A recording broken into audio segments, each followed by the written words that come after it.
Oke, Mas dan Mbak, kita mulai ya kuliahnya. Assalamualaikum warahmatullahi wabarakatuh. Selamat pagi, salam sejahtera bagi kita semua.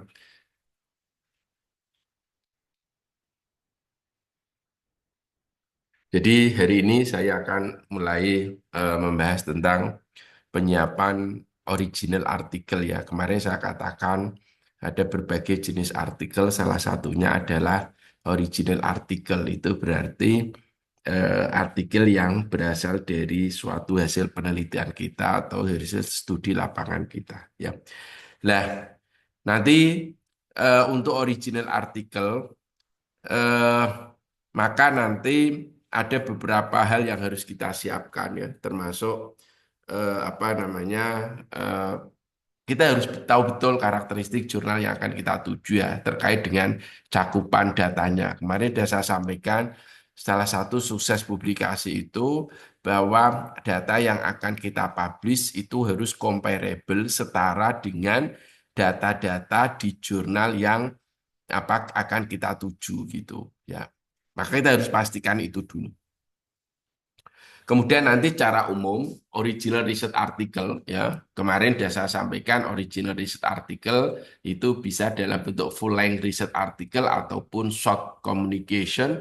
Maka di situ komposisinya ada cover letter, title page, kemudian abstract, introduction, material and method, result and discussion bisa terpisah atau digabung tergantung dengan formatnya formatnya jurnal, kemudian conclusion, acknowledgement ya, acknowledgement, ucapan terima kasih, reference, dan juga supplementary data. Supplementary data tidak harus ada kalau memang sekiranya tidak ada data yang itu mau dimasukkan sebagai suplemen. Oke, yang pertama adalah cover letter ya. Cover letter itu pengantar. Beberapa jurnal ada yang mewajibkan adanya cover letter, ada beberapa jurnal yang tidak mengharuskan adanya cover letter. Saya sarankan kepada Mas dan Mbak semuanya, kalaupun jurnalnya itu tidak mengharuskan adanya cover letter, maka sebaiknya Anda semua tetap menyiapkan cover letter ya. Anda tetap menyiapkan cover letter. Cover letter itu surat pengantar ya. Contoh beberapa jurnal yang mengharuskan adanya cover letter itu juga dia terkadang punya format tertentu ya. Salah satu yang harus diisi itu adalah apa yang suggest reviewer. Siapa reviewer yang kita sarankan untuk mereview artikel kita. Kalau tidak ada, saya biasanya menggunakan seperti ini ya. Saya biasanya menggunakan seperti ini ya. Intinya adalah kita mengenalkan artikel kita ya. Jadi ini eh, biasalah kalau kita cover letter itu kan surat pengantar ya. Kalau kita pengantar surat kan biasa kita tuju siapa yang kita hormati gitu ya. Kita yang kami hormati editor in chief dari jurnal yang kita tuju. Kemudian ini kita maksud kita apa? Oh, kita mau submit artikel untuk dipertimbangkan untuk dipublikasikan. Nah, yang penting itu ini. Di cover letter itu kita nyatakan keunggulan keunggulan eh, artikel kita itu apa atau keterbaruan itu apa ya. Ini contohnya gini. Ini zaman itu loh ya. Misalkan gini, ini di paper kami terkait dengan analisis daging anjing misalkan. Jadi penggantian daging anjing dalam bakso sapi itu praktek yang umum untuk memperoleh keuntungan ekonomi. Sehingga metode analisis yang mampu mendeteksi adanya pemalsuan daging sapi dengan daging anjing itu mutlak diperlukan. Nah, ini kami pada waktu itu berani menyatakan seperti ini bahwa this is the first article reporting the use of real-time PCR using species specific primer designed by us to detect the presence of dog meat in meatball formulation gitu. Karena pada waktu itu memang belum ada ya atau minimal artikel ini adalah artikel pertama yang melaporkan analisis daging anjing dengan menggunakan primer tertentu ya primer spesifik spesies ya. Kemudian di sini ini pernyataan-pernyataan etik ya. Ini harus kita sebutkan. Kemudian ini siapa penulis korespondensinya. Lah, ini secara umum cover letter seperti ini. Sekali lagi saya pesan kepada Mas dan Mbak semua, kalaupun jurnalnya itu memang tidak mensyaratkan itu adanya cover letter, saya mohon tetap apa dikasih dengan cover letter ya gitu. Karena itu pengantar ya gitu. Pengantar itu ya sopannya lah karena kita mau submit artikel ya apa sopannya itu kita me, apa membuat pengantar atau kita mengantarkan artikel kita ke editor. Nah, ini ada menarik ya. Ini sebagai ilmu saya sampaikan walaupun saya pribadi belum pernah melakukan. Jadi kalau nanti kamu submit artikel ya, submit artikel, kemudian artikel itu di reject ya, artikel itu di reject ya. Kemudian kan Anda mau submit ke jurnal, misalkan Anda submit artikel di jurnal A, kemudian jurnal A itu mereject. Lalu Anda akan sampaikan ke jurnal B. Maka ketika Anda menghantar di jurnal B, itu cover letternya nyatakan saja bahwa sebelumnya artikel ini sudah kami submit di jurnal A, tetapi di reject, alasan rejectnya ini, dan itu sudah kami perbaiki. Perbaikannya ada di halaman sekian, baris sekian. Ya, gitu. Nah, nanti kita hantar ke jurnal B. Kalau jurnal B itu misalkan itu di reject lagi, ke C juga gitu. Ya, kita kembali lagi bahwa sebelumnya saya submit di A, di reject, alasannya ini sudah kami perbaiki, terus kami hantar ke jurnal B, kemudian juga di reject, alasannya seperti ini, dan itu sudah saya perbaiki lagi. Perbaikannya seperti ini. Nah, itu ada cerita itu, kawan itu, sampai 4 kali, kemudian di jurnal yang kelima, itu langsung accepted as submitted. Karena apa? Di jurnal yang kelima itu dia cukup melihat alasan-alasan penolakan di 4 jurnal sebelumnya dan perbaikannya itu memang memuaskan bagi editor kelima yang akan menerima artikel ini. Akhirnya diterima. Karena itu ya sudah diperbaiki dan sudah sesuai dengan standar jurnal, akhirnya itu langsung diterima. Lah ya, tapi ya itu secara alur ya memang nggak masalah gitu. Karena editor itu berhak apapun. Kalau itu memang artikel itu sudah sempurna ya dia langsung bisa accepted as submitted. Yang disubmit itu langsung bisa diterima karena memang sudah sesuai dengan standar yang ada di jurnal itu gitu. Lah kalau itu belum sesuai tapi ada nilai lebih ya kita disuruh revisi. Lah kalau tidak sesuai ya baru di reject. Makanya itu di sini dikatakan bahwa a previous rejection doesn't mean that the next editor will necessarily reject it. Bukan berarti kalau dan sangat boleh jadi ya itu nanti dikirim ke reviewer yang sama ya dengan yang mereject di jurnal A misalkan. Karena kan apa namanya tiap jurnal artinya seorang reviewer itu biasanya dalam satu jurnal itu dicirikan dengan keyword-keyword tertentu dan kalau keywordnya itu memang itu spesifik ke reviewer itu ya sangat boleh jadi Mbak Anda nanti submit di jurnal macam-macam pun nanti akan dikirim ke reviewer itu ya jadi makanya nanti eh, tidak berarti kalau itu sebelumnya di reject nanti dia akan di reject lagi. Makanya di sini justru kalau ini kita tidak mendeklar ya, ya kebetulan itu di di di review oleh reviewer yang sama. Nah, ini berarti kamu nggak mempertimbangkan komentar dari saya sebelumnya. Nyatanya ini langsung kamu hantar ke jurnal yang lain.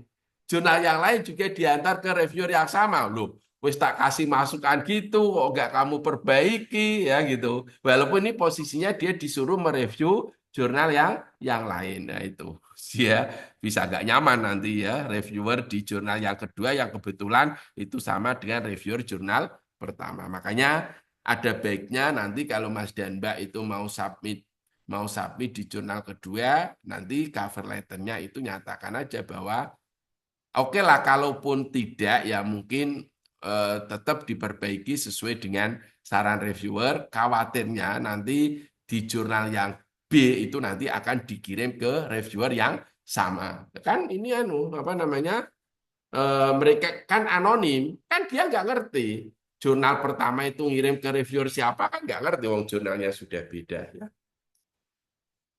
Oke, dan yang kedua adalah title page, ya title page, halaman judul.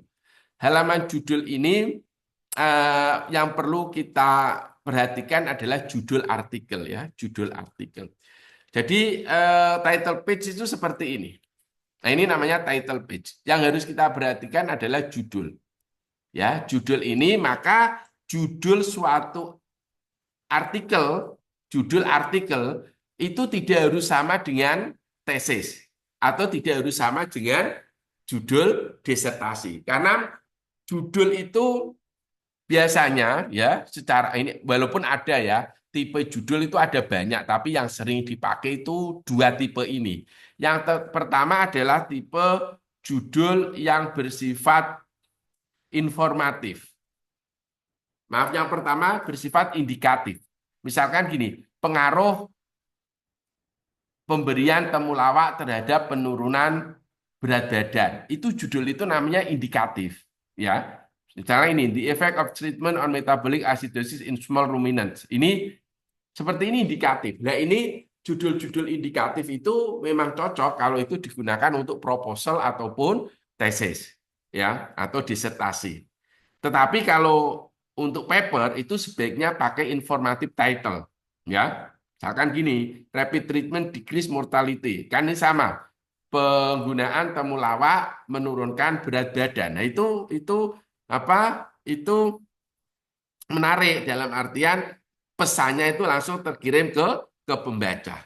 Ya, potensi ini sebagai anti cancer, potensi itu langsung sampai ke pembaca. Ya, sekali lagi bahwa saya mohon nanti kalau membuat judul untuk artikel sebaiknya bersifat informatif ya, bersifat informatif ya. Coba itu teman-teman yang biasanya ya teman-teman yang di apa aktivitas anti cancer gitu misalkan itu ya kalau itu misalkan obat anti kanker kemudian itu dia ditambah dengan bahan alam ekstra gitu ya atau ditambah dengan flavonoid misalkan kebetulan penambahan flavonoid itu menyebabkan efek sinergis maka judulnya jangan pengaruh penambahan flavonoid terhadap penguatan aktivitas anti kanker obat X gitu. Itu kurang menarik. Langsung aja synergistic effect. Efek sinergi ya gitu langsung menarik. Oh langsung pesannya kena. Oh kalau obat anti kanker X ini dia ditambah dengan apa? Ditambah dengan flavonoid, maka itu akan menguatkan potensi atau menguatkan aktivitasnya. Itu langsung sampai ke pembaca ya. Gitu. Jadi tidak harus sama dengan apa yang ada di disertasimu ya memang harus karena nanti dalam satu disertasi itu apa bisa mungkin menghasilkan banyak artikel, maka sebaiknya Mas dan Mbak-mbak ini menggunakan apa judul yang bersifat informatif. Mbak Dini itu anu apa disertasinya bidang anu apa tentang apa? Molekular biology di ini, Prof, di nopo tanaman kopi, Prof, untuk Oh, multi. ini saya lagi minum kopi, ini cocok ya. Nggih, Eh, nggih. Arabica apa Robusta? Kami di Robusta, Prof, Oke. kebetulan. Nggih. Kalau ya gitu ya. Jadi nanti kan cara biasanya kan efek atau apa. Nanti langsung masuk aja ke informatif. Nek Nur Fitriana, Ya, kalau saya Pak untuk antibakteri dan antibiofilm oke ya. Anunya, sampelnya apa? dari eh, tumbuhan dari Kendari Pak. Oh, teman dari Kendari. Oh. Ya, Ya, itu kalau namanya itu Kendari. saya punya mahasiswa dari Kendari, Pak Yamin itu Oh iya Pak, itu bos saya itu Moringa Pak. olivera, ya, kelor, ya. Bos saya itu Pak Yamin Pak. Dulu Cuma belum ya, pernah dulu kan ketemu di dia Jogja.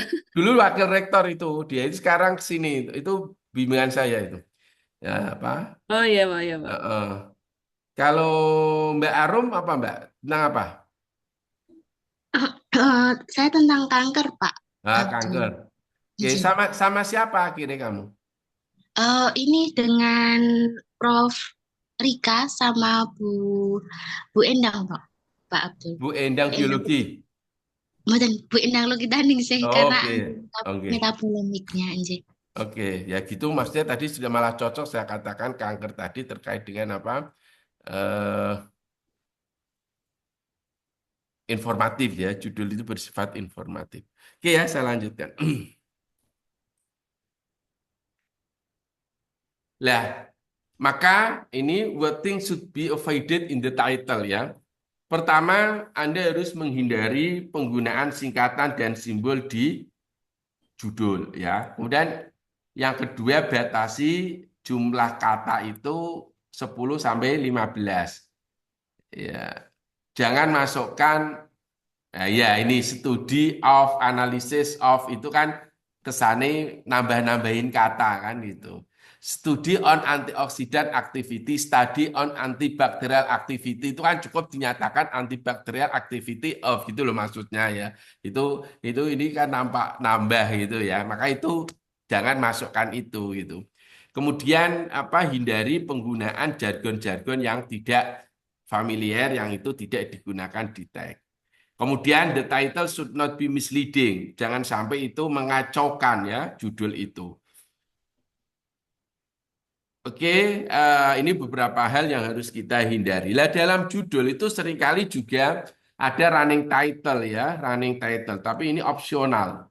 Running title ini dia sekali bersifat opsional, maka di situ apa kita misalkan analisis kurkuminoid using IR spektroskopi. Biasanya dalam beberapa jurnal ini dibatasi dengan 50 karakter ya, 50 karakter. Itu 50 karakter itu ya termasuk spasi ya gitu. Makanya running tag itu adalah the apa? The versi pendek dari judul itu adalah running tag ya, versi pendek dari judul itu running tag. Oke, kemudian yang kedua abstrak ya Mas dan Mbak. Abstrak ini the abstract is the most accessible, functional, and read part of an article. Ya, ini terus terang saya ambil dari buku academic writing ya. Eh, Abstrak yang baik itu harus mengandung ini satu atau dua kalimat background ya yang menyajikan konteks dan rasionalitas dari studi. Artinya abstrak itu harus ada bagian introduction atau bagian background. Kemudian harus ada tujuan, objektifnya. Kemudian ada a brief description of the method. Harus ada metode singkat yang digunakan. Kemudian a summary of the main result. Jadi ringkasan hasil dan terakhir itu harus ada simpulan. Jadi abstrak itu harus ada introduction, harus ada objektif, harus ada method, harus ada result, dan harus ada conclusion. Nah, ini menjadi penting ya. Ilmu ini kan informasi ini tuh bukan sekedar pada level knowledge ya. Kalau saya tanya Anda sekarang, mesti bisa. Abstrak itu apakah unsur-unsur abstrak itu? Oh, harus ada bagian introduction, objektif, method, result, conclusion. Tapi bukan itu. Tapi bagaimana setiap kali Anda itu membuat abstrak, maka kelima unsur ini harus ada. Ya. Jadi setiap kali Anda membuat abstrak, maka kelima unsur ini harus ada. Tantangannya itu. Ya. Kemudian catatan yang kedua, abstrak itu nanti berapapun jumlah katanya, ya beberapa jurnal kan dia mempunyai aturan jumlah maksimum kata yang diperbolehkan. Mungkin ada 200, mungkin 250, 300 atau bahkan 150.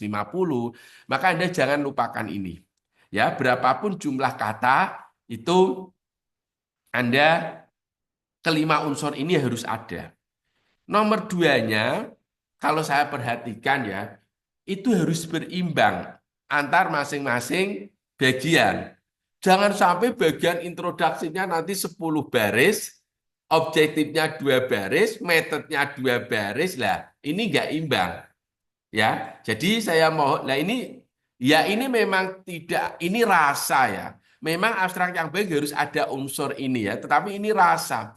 Ya, jadi Anda harus apa mencoba memproporsionalkan untuk masing-masing bagian itu memang setara gitu ya gitu.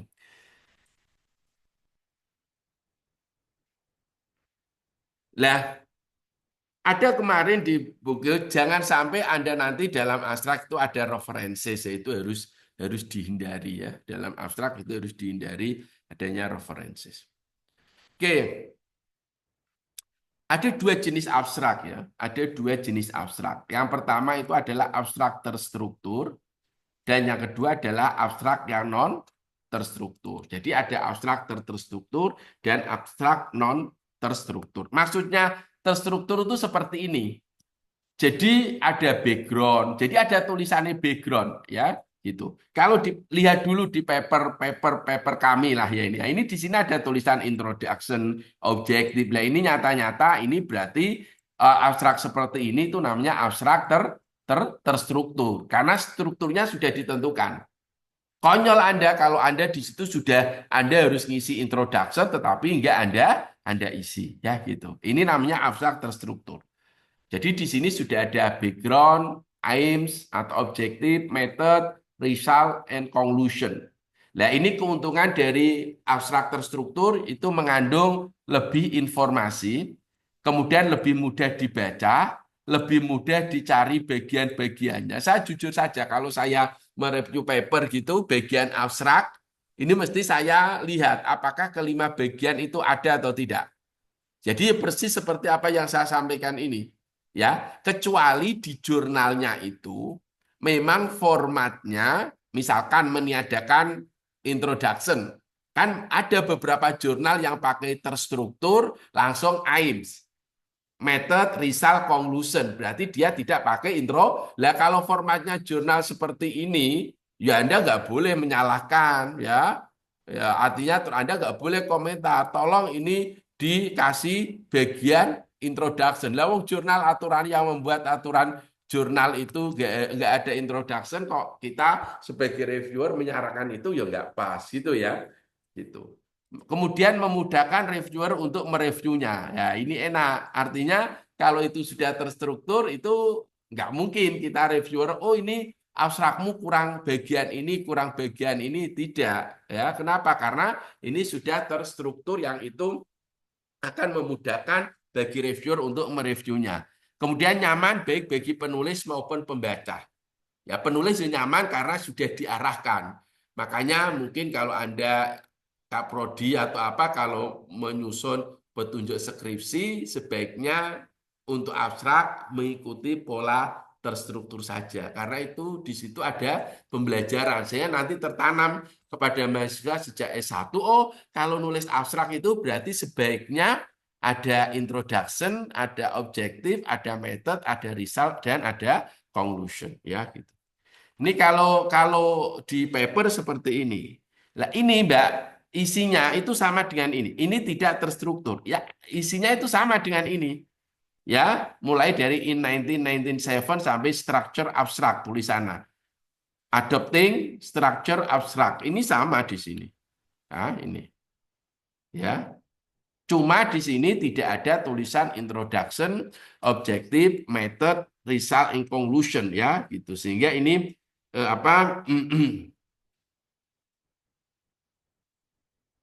tidak terstruktur. Lah kalau di paper ya, ini di paper kami ya seperti ini.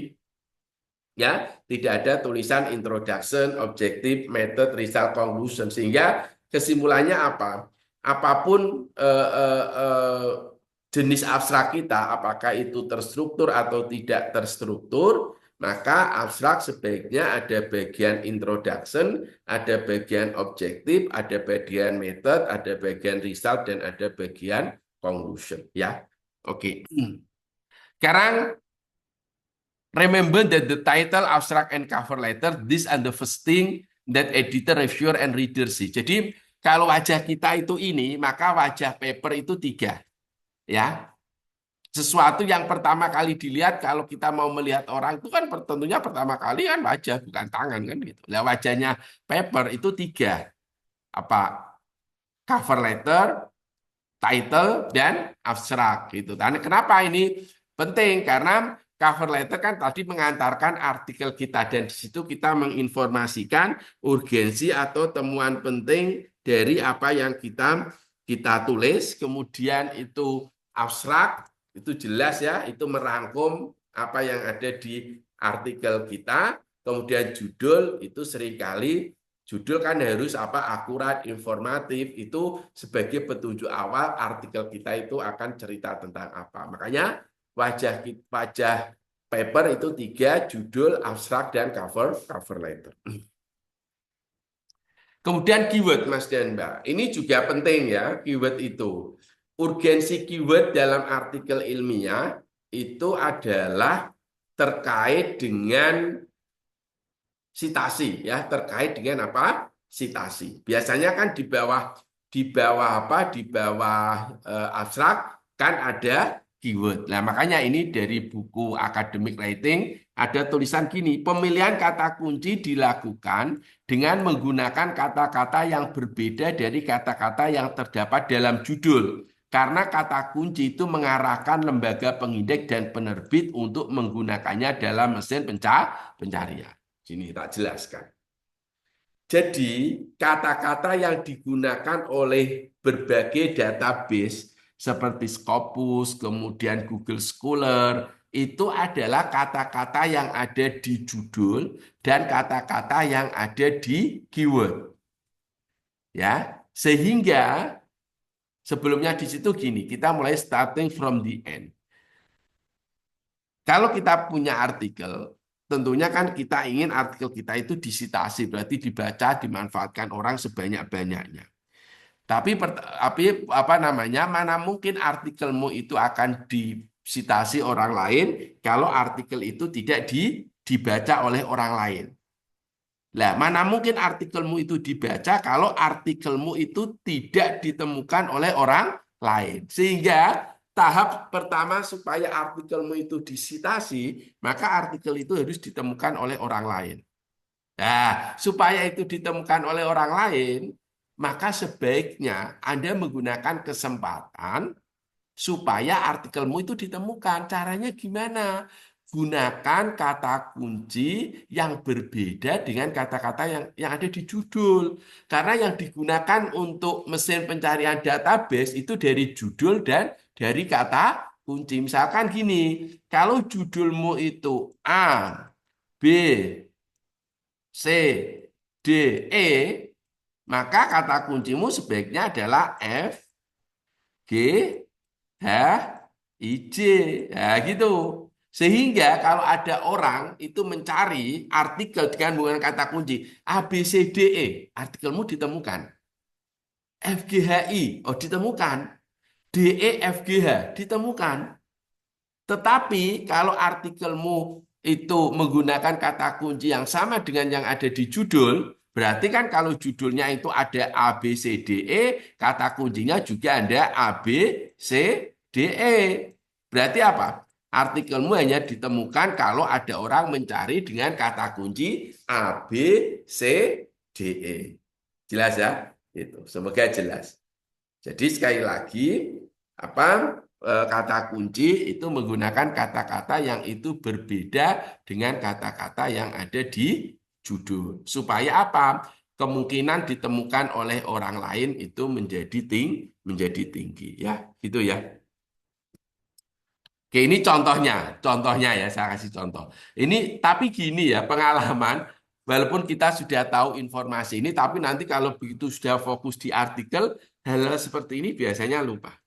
Hal-hal seperti ini biasanya lupa karena keasikan tadi sudah nggak mikir, ya gitu. Padahal secara ilmunya sudah tahu gitu, secara ilmunya tahu.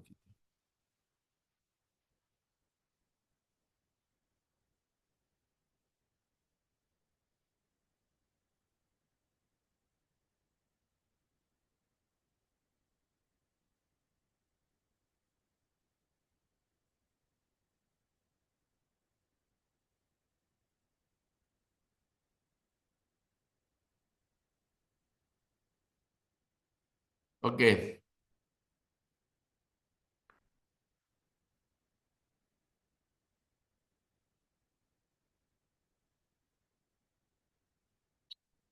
Jadi ini contohnya ya, ini judulnya ini. Ini kata kuncinya ini, triacylglycerol composition ini nggak ada di sini, bagus. Lab itu ada di sini ya. Ini nggak oke, butter ada, NMR nggak ada, halal authentication nggak ada. Jadi dari 5 kata kunci ini, 3 itu tidak ada di judul, 2 itu ada di judul. Nah ini bukti ya, walaupun saya tidak tahu teorinya, tapi kalau sudah terlibat itu seringkali hal seperti ini itu lupa ya gitu. Sehingga eh, keep in your mind aja lah bahwa kalau Anda nulis keyword itu sedapat mungkin memang berbeda dengan kata-kata yang ada di judul. Oke, selanjutnya kita bicara cara biar besok kita masuk ke bagian review ya. Jadi kemudian nanti terakhir saya akan membahas tentang meta analisis dan juga terkait dengan eh, pemilihan jurnal ya, pemilihan dan metrik jurnal. Oke, bagian introduction itu adalah bagian yang perlu penekanan. Kalau Anda perhatikan, nulis paper yang paling menantang itu di bagian introduction, bukan di result and discussion ya, tapi yang paling menantang itu di sini. Kenapa? Karena di situ nanti harus kita menyatakan state of the art, keterbaruan dan inovasi hasil penelitian terdapat di bagian ini. Nah, kalau Anda mau mengikuti apa yang biasanya kami lakukan itu biasanya ya kalau kita nyusun suatu introduction itu biasanya kami menggunakan 3-4 paragraf. Paragraf pertama itu dimulai dari informasi umum. Paragraf kedua itu terkait dengan gap analisis. Paragraf ketiga terkait dengan novelty ataupun inovasi. Dan paragraf keempat itu terkait dengan tujuan spesifik. Atau Anda juga bisa menggabungkan tujuan spesifik itu dengan novelty. Karena tujuan biasanya kan pendek. Makanya itu kita gabungkan dengan eh, keterbaruan ya gitu. Nah, ini tip ya, beberapa tip kalau Anda nulis introduction itu, maka introduction itu dimulai dari sesuatu yang umum dan diakhiri dengan spesifik objektif. Makanya kalau Anda eh, apa Anda Anda perhatikan di artikel-artikel itu mesti introduksi dimulai dari sesuatu yang umum, kemudian di akhir ya sebelum section material ya, material and method itu nanti ada tulisan the objective of the study was gitu ya, the study aims to gitu. Itu. Makanya kalau nanti Anda membuat introduction itu dimulai dari umum menuju ke ke khusus ya gitu. Berarti deduktif ya, umum kemudian ke khusus ya seperti itu. Jadi dimulai dari informasi umum, kemudian diakhiri dengan tujuan spesifik. Itu di paragraf pertama. Misalkan gini, ini ada contoh ya, ini contoh. Sengaja bukan paper saya, paper orang lain. Misalkan ini kan Anda science ya, jadi untuk menjelaskannya enak. Misalkan ada orang mau melakukan uji aktivitas antioksidan dari bahan alam atau aktivitas anti kanker dari bahan alam. Maka misalkan Anda mau melihat aktivitas antioksidan atau anti kanker temulawak misalkan. Nah, itu misalkan judul tesisnya itu. Maka coba perhatikan, ini di paper ini bagus ya, ini ada impact factor-nya ya, Andrew Taylor. Di paragraf pertama, tadi ya rumusnya, kalau Anda pakai rumus saya, itu adalah paragraf pertama terkait dengan informasi umum, kedua terkait dengan gap analisis, ketiga terkait dengan keterbaruan, keempat kalau Anda mau pakai 4 paragraf itu terkait dengan tujuan spesifik. Nah, ini paragraf pertama ini informasi umum. Dia cerita bahwa adanya radikal bebas itu bisa menyerang karbohidrat, protein, DNA, dan itu nanti bisa menyebabkan stres oksidatif dan akhirnya menjadi kerusakan DNA. Akibatnya apa? Mengalami penuaan dini lah, penyakit degeneratif dan sebagainya. Ini informasi umum. Mengkaitkan antara adanya radikal bebas bisa menyebabkan berbagai penyakit degeneratif, ya, gitu ya. Dan mungkin Anda akan menyinggung juga diperlukannya antioksidan untuk melawan stres oksidatif atau untuk melawan kelebihan radikal. Ini kan informasi umum. Bahkan kalau Anda perhatikan seringkali di TV itu untuk iklan, ketombe, ini radikal bebas, asap kendaraan, rokok, radikal bebas. Apa solusinya? Antioksidan. Lah, ibu-ibu udah tahu itu. Ya, itu berarti informasi umum. Paragraf pertama. Coba Anda perhatikan di paragraf pertama ini, dia menceritakan bahayanya radikal bebas dan pengatasannya dengan menggunakan antioksidan. Ya, itu. Makanya di sini saya katakan, dikemukakan adanya radikal bebas dapat menyebabkan berbagai penyakit, karenanya diperlukan antioksidan. Di sini dikemukakan topik yang umumnya terkait dengan radikal bebas dalam kaitannya dengan berbagai penyakit. Informasi umum. Oke ya, paragraf pertama.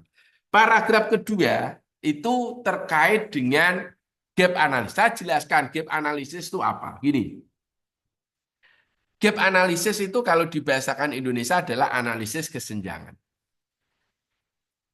Adanya penyakit degeneratif atau penyakit karena radikal bebas, itu kan merupakan masalah global ya. Itu masalah global. Ya, masalahnya apa? Adanya kelebihan radikal bebas. Dan kelebihan radikal bebas ini bisa menyebabkan penyakit. Dan ini masalah global, masalah internasional. Sehingga pasti banyak orang itu akan melakukan atau akan mengeksplorasi komponen-komponen atau bahan-bahan tertentu yang berfungsi sebagai antioksidan untuk melawan radikal bebas. Kan gitu ceritanya. Ini ada problem, ada masalah berupa apa? Kelebihan radikal bebas, dan orang itu sudah mencoba menggunakan atau orang coba mengeksplorasi dengan menggunakan antioksidan.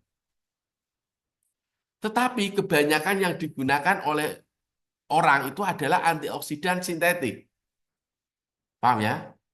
Padahal antioksidan sintetik itu menimbulkan banyak masalah. Nah, mungkin ada justru akan menyebabkan penyakit kanker dan sebagainya. Sehingga apa solusi yang kamu tawarkan? Oh, kalau gitu kami harus menawarkan apa yang disebut dengan antioksidan alami. Lah, serangkaian ini disebut dengan gap analysis. Ada masalah. Masalahnya itu apa? Masalahnya adalah adanya kelebihan radikal. Terus upaya apa yang dilakukan oleh peneliti-peneliti sebelumnya?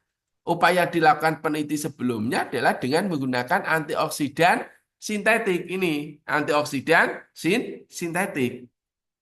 Iya, antioksidan sintetik ini memang efektif, tetapi dia itu oleh aturannya itu penggunaan antioksidan sintetik itu dibatasi. Kenapa dibatasi? Karena antioksidan sintetik itu bersifat toksik dan karsinogenik. Paham nggak?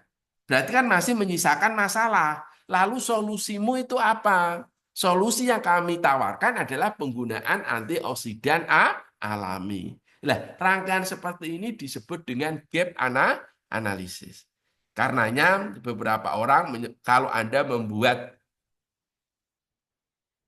gap analysis ya khususnya atau membuat introduction itu harus dibuat dramatis tapi jangan didramatisir.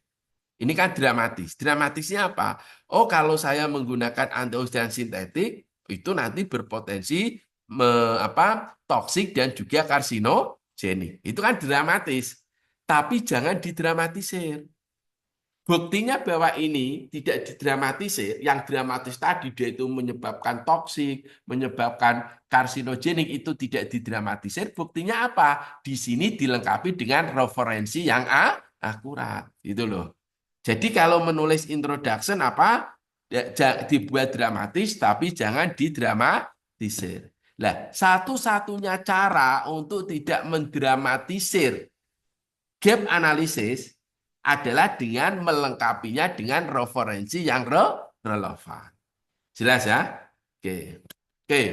Nah, tadi kita kalau gap analysis ya, gap analysis, maka tadi kan kita sampai kalau gitu kita harus menggunakan antioksidan alami. Nah, ini pinter-pinternya peneliti ya.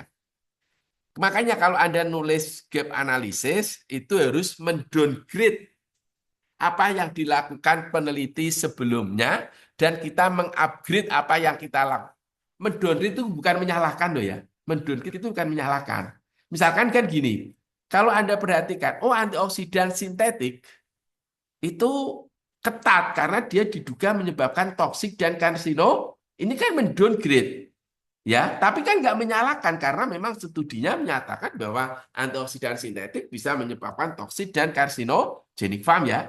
Jadi rumus selanjutnya kalau Anda menulis gap analisis apa? Peneliti sebelumnya di downgrade, apa yang kita lakukan harus kita upgrade. Ya, kita upgrade. Makanya seperti ini omongan kita akan beda, Mbak. Kalau sekiranya kita itu yang mau kita gunakan bukan antioksidan alami, tapi antioksidan sintetik. Omongan kita akan beda. Ya, misalkan Anda mengatakan, antioksidan alami itu dosisnya tidak akurat, tidak efektif karena sekali minum harus banyak. Misalkan gitu. Maka diperlukan antioksidan sintetik yang itu dosisnya tepat dan efektif karena hanya sekali minum saja. Misalkan gitu. Paham ya? Itu ya. Kita kalau kita mengacu karena di paper ini adalah terkait dengan penggunaan antioksidan alami, maka tadi kan gap analisisnya kan ujung-ujungnya apa? Usulan kita adalah menggunakan antioksidan alami. Lalu di paragraf 3 ya,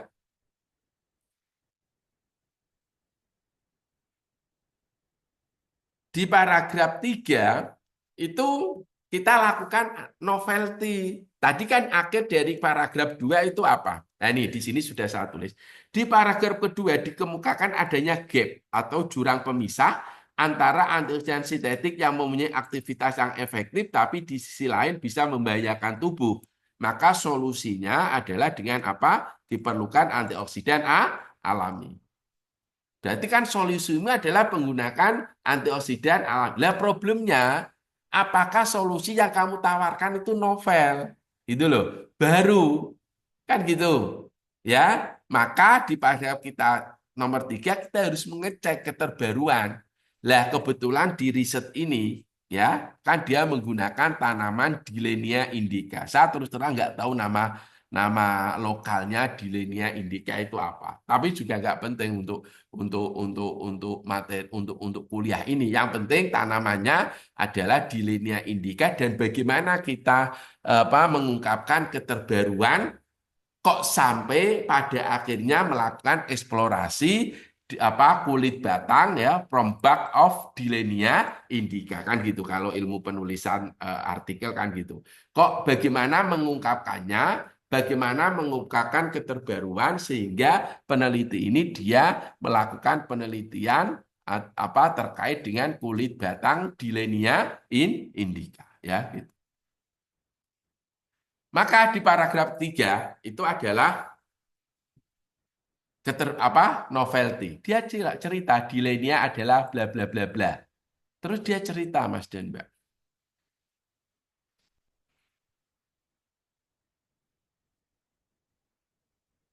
Beberapa yang telah di paragraf ketiga penulis menyampaikan informasi tanaman Dilenia indica dan penelitian-penelitian yang dilakukan terkait dengan antioksidan tanaman Dilenia serta pengungkapan novelty-nya. Dia kan cerita di sini.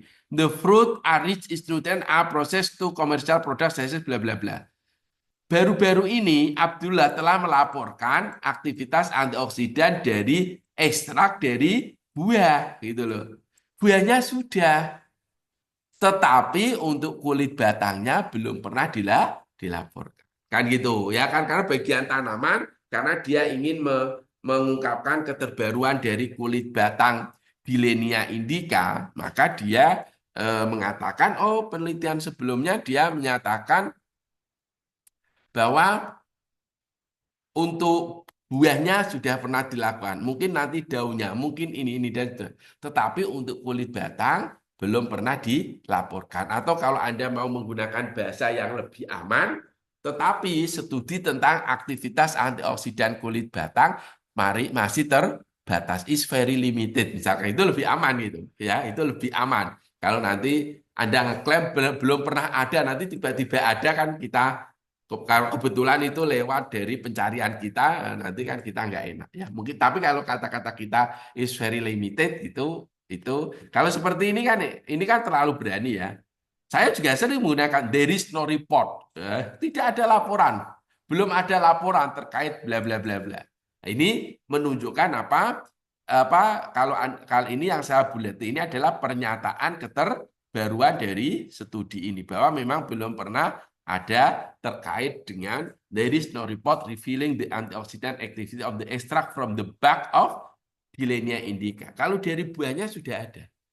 Buahnya sudah ada, tetapi untuk kulit batangnya belum ada. Ya seperti itu. Yaitu untuk mengekspresikan keterbaruan dari suatu studi ya. Kemudian yang paragraf keempat lah, karena seringkali paragraf keempat ini kan sedikit sekali seperti ini. Karena tadi belum pernah ada laporan, belum ada report terkait dengan bagaimana kita menentukan aktivitas antioksidan dari kulit batang. Oh, kalau seperti itu maka studi ini atau penelitian ini mencoba mengetahui atau mengeksplorasi aktivitas antioksidan dari ekstrak kulit batang Gilenia indica. Maka ini berarti adalah keterbaruan ya, seperti itu. Jadi sekali lagi Mas dan Mbak, untuk introduction ini memang perlu penekanan karena tadi bahwa introduction itu keterbaruan itu ada di sini. Jadi maka itu harus ada penekanan sebagai simpulan ya untuk introduction. Kalau Anda nulis introduction, maka pertama harus dimulai dari sesuatu yang umum ya dan diakhiri dengan tujuan spesifik. Kemudian yang kedua, introduction itu harus dibuat menarik atau dibuat dramatis, tapi jangan didramatisir ya. Satu-satunya cara untuk tidak mendramatisir pernyataan adalah dengan cara melengkapi menyerapi referensi yang akurat. Yang kedua, yang ketiga tadi? Kita mendowngrade apa yang dilakukan peneliti sebelumnya dan kita mengupgrade apa yang kita lakukan ya itu ya, kita mengupgrade apa yang seperti tadi. Oh, kalau gitu kita harus menggunakan antioksidan alami. Kenapa? Karena dia itu aman gitu ya, seperti itu. Apalagi kalau yang kamu gunakan misalkan ya, yang sering kami lakukan itu, kulit, misalkan biji alpukat ya, bahwa itu kan biji alpukat itu kalau nggak dimanfaatkan itu menjadi limbah, menjadi sampah. Very large number of words ya, itu kan itu lebih menarik lagi gitu ya. Itu bumbu-bumbu ataupun upgrade yang kita bisa nyatakan ketika kita membuat introduction ya gitu. Dan sekali lagi, introduction ini adalah bagian. Karenanya Anda harus membatasi. Di sini itu juga nanti Anda harus membatasi jumlah referensi. Misalkan gini, seringkali Anda kan menggunakan pernyataan-pernyataan umum dan pernyataan-pernyataan umum itu bisa terdapat di berbagai referensi. Nah, dalam keadaan seperti ini, maka kita harus wise ya. Jangan sampai terkesan kita kulaan. Kulaan itu apa ya? Kulaan ngerti nggak kamu bahasa Jawa? Kulaan itu apa ya? Ngumpulin referensi itu juga nanti nampak referensinya banyak. Padahal itu tadi misalkan antioksidan alami itu aman, terus referensinya 1 sampai 10. Wah, itu kan nanti terus kebanyakan. Jadi Anda harus Anda harus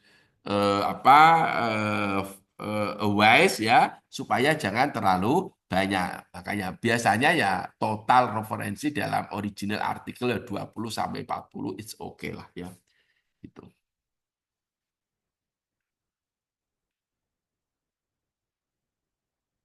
Nah, ini beberapa poin yang harus kita pertimbangkan ketika kita nulis introduction. Jadi the introduction should be written in simple sentence and in the present tense. Jadi introduction itu harus ditulis dalam apa kalimat sederhana dan tensesnya itu dalam present tense ya.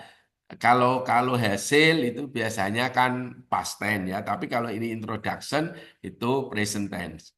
Many of them will be introduced in the section for the first time and this will require abbreviation to be used later. Seringkali dalam introduction kita menggunakan istilah, misalkan Fourier transform infrared spektroskopi ya, dalam kurung FTIR. Untuk selanjutnya, nanti kamu gunakan FTIR saja. The references in the section should be to papers published in quality journal. Makanya nanti saya akan menyampaikan bagaimana Anda mengidentifikasi atau Anda mampu mengevaluasi kualitas jurnal. Bagaimana Anda mengevaluasi high quality articles published in high impact journal. Nanti itu ada, ya. Anda tidak usah khawatir, ya. Karena apa? Karena itu tadi kepercayaan. Memang yo kebenarannya itu tidak mutlak ketika kita mencoba mengasosiasikan antara kebenaran ilmiah dengan apa? Dengan artikel yang terbit di jurnal yang impact factor-nya tinggi gitu. Ya kita buat secara umum lah ya. Secara umum kalau jurnal itu kalau artikel itu publish di jurnal yang impact-nya tinggi, maka itu dia secara kualitas tentunya itu lebih dipercaya dibanding kalau itu jurnal yang tidak impact tinggi. Makanya di sini penulis buku ini menyarankan referensi dalam section introduction itu sebaiknya adalah paper-paper yang dipublikasikan di jurnal-jurnal dengan kualitas yang tinggi. Ya, di sini ada tulisan having a high impact factor. Ya, jadi mempunyai, ya nanti saya jelaskan impact factor itu metriknya seperti apa, ngitungnya seperti apa ya. Tapi nanti ya di akhir ketika kita berbicara tentang metrik jurnal dan pemilihan jurnal. The aims, problem, hipotesis, aim, tujuan itu di akhir, problems itu di gap analysis, and hypothesis should be clearly mentioned. Ya, ini kenapa tadi saya katakan bahwa introduction itu perlu penekanan lebih karena hal-hal yang terkait dengan tujuan, gap analis ada di sini. Dan satu lagi ya, bahwa introduction itu kan itu suatu kalimat bujukan ya, sehingga persuasif, sehingga itu harus dibuat secara menarik. Ini tadi sudah saya sampaikan, start with a generalization on the topic and go on to specific information relevant to your research ya. Jadi sebelum saya baca ini pun seringkali kalau sejak dulu saya kalau ngasih kuliah mesti kalau nulis introduction harus dimulai dari informasi umum, generalization, dan itu diakhiri dengan tujuan spesifik. Ya, dari jam 11 saya akhiri kuliahnya. Besok kita di part 2 untuk bagian penulisan original artikel ini. Kita akan bicara tentang material and method dan juga result and discussion dan juga conclusion ya. Saya akhiri. Assalamualaikum warahmatullahi wabarakatuh. Waalaikumsalam. Waalaikumsalam warahmatullahi wabarakatuh. Matur nuwun, Prof. Matur nuwun, Prof. Mohon maaf, Prof. Abdul. Yes, saya tak. Oke. Silakan. Anjing, mau menanyakan terkait jadwal sebenarnya, Prof. Jadwal? Anjing, jadwal untuk minggu depan, Prof. Sekiranya tetap di hari Jumat, kira-kira jam berapa ya, Prof? Oke, kan Jumat minggu depan kecepet kan ya? Oke. Nah, nggak apa-apa, nanti kita online aja. Oh, baik, Prof. Online. Saya juga kuliah pagi mungkin ya di jam seperti ini ya. Gitu. Oh, baik, Atau Prof. nanti saya informasikan lah ya. Pokoknya kuliah tapi online aja biar Anda nggak terbebani ke sini ya. Oke, baik. Terima kasih, Prof. Itu ya. Abdul. Oke, sip. Matur nuwun, Prof.